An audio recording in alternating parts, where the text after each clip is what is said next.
कैसे बनते हैं? यह सवाल सभी के मन में होता है।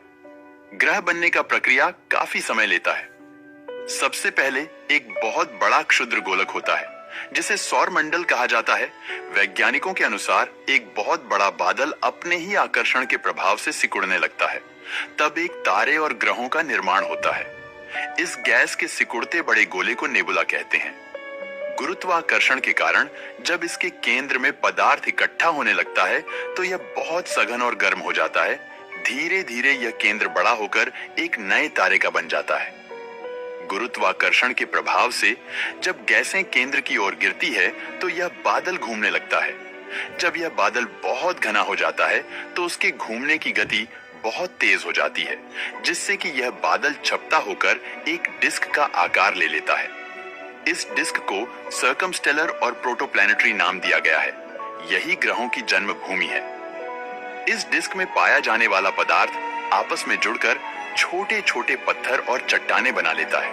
धीरे धीरे ये छोटे छोटे पत्थर आपस में जुड़कर बड़े पिंड बना लेते हैं। ये बड़े पिंड अपने आसपास के पदार्थ को आकर्षित करते हुए और बड़े होते जाते हैं। इन द्रव्यमान पिंडों को प्लैनेटेसिमल्स कहा जाता है। इन्हीं से ग्रह बनते हैं।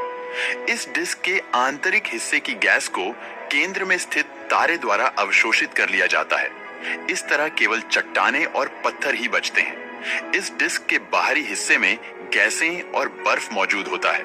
क्योंकि यह तारे से बहुत दूरी पर होते हैं, इसीलिए तब गुरुत्वाकर्षण के कारण तारे में नहीं गिरते हैं। यही कारण है कि केंद्र में स्थित तारे के आसपास चट्टानी ग्रह पाए जाते हैं, जबकि तारे से दूर गैसीय ग्रह और बर्फीले ग्रह पाए जाते हैं। केंद्र में स्थित तारे के आसपास से चट्टानी प्लैनेटेसिमल्स पिंड बनते हैं। ये पिंड आपस में टकराते रहते हैं तथा बिखर जाते हैं। जब यह बड़े पिंड धीमी गति से एक दूसरे के नजदीक आते हैं तो गुरुत्वाकर्षण के कारण जुड़कर एक बड़ा पिंड बना लेते हैं। यह प्रक्रिया लगातार चलती रहती है। इस प्रकार करोड़ों सालों में ग्रहों का निर्माण होता है। ये ग्रह अपने परिक्रमा पथ से गुजरने वाले छोटे मोटे पत्थरों और चट्टानों को गुरुत्वाकर्षण के प्रभाव से दूर फेंक देते हैं तथा कई चट्टानें तथा पत्थर ग्रह पर गिरकर उसमें समा जाते हैं। इस तरह देखते हैं कि ग्रहों का निर्माण किस प्रकार हुआ है।